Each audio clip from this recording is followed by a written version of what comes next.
2025 আমার বার্থডেতে আমি কি করলাম এবার, তো সেটা নিয়ে পুরো ব্লগটা। তো সকালে সবার আগে ঘুম থেকে উঠে আমি মার সাথে বেরিয়ে পড়েছিলাম একটু গ্রসারি দোকানে কিছু জিনিসপত্র কেনার জন্য, কারণ মার খুব দরকার। তারপর ফটাফট করে বাড়ি এসে স্নান ধান করে আমি ফটাফট রেডি হওয়া শুরু করে দিলাম, কারণ আমাকে অফিস যেতে হবে।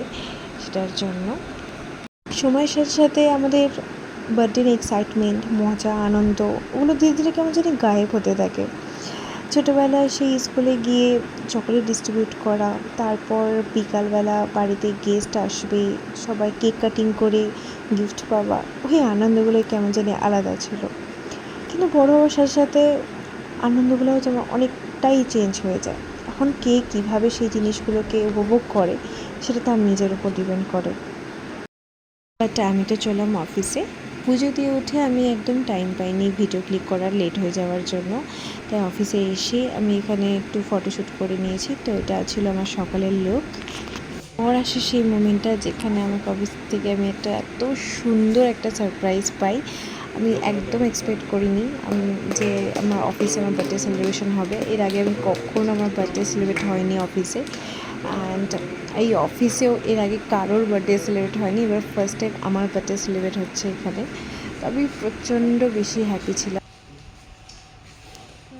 কেক কাটিং করে নেওয়ার পর একটু ফটোশ্যুট করে নেওয়া হলো, তারপর একটু কাজ টাজ করে দেন বেরিয়ে পড়লাম অফিস থেকে বাড়ি যাওয়ার জন্য। লাঞ্চ করে নিয়ে তারপর শুরু করলাম আমি আমার সেই প্রিপারেশন, যেটার জন্য সকাল থেকে এত তাড়াহুড়ো ছিল আমার। নিজের সাধ্য হিসাবে যতটুকু আমার দ্বারা করা পসিবল হচ্ছিল আমি শুধু ততটুকুই করতে পেরেছি। আর বিশ্বাস রাখি আমি যে ভগবানের আশীর্বাদে ইন ফিউচারে এই আয়োজনটা আরও অনেক অনেক বড় করে তুলতে পারবো। মানুষগুলোর কাছ থেকে পাওয়া আশীর্বাদ এই দিনটাকে আরও অনেক বেশি স্পেশাল করে তুলেছিল, অনেক বেশি।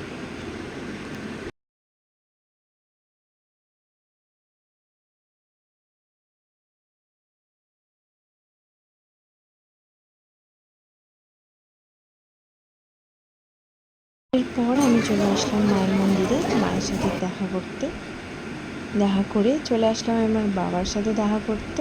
পর বাড়ি গিয়ে সাজগুজু করে শাড়ি পরে আমি রেডি হয়ে গেলাম আমার বার্থডে কেক কাটিং করার জন্য।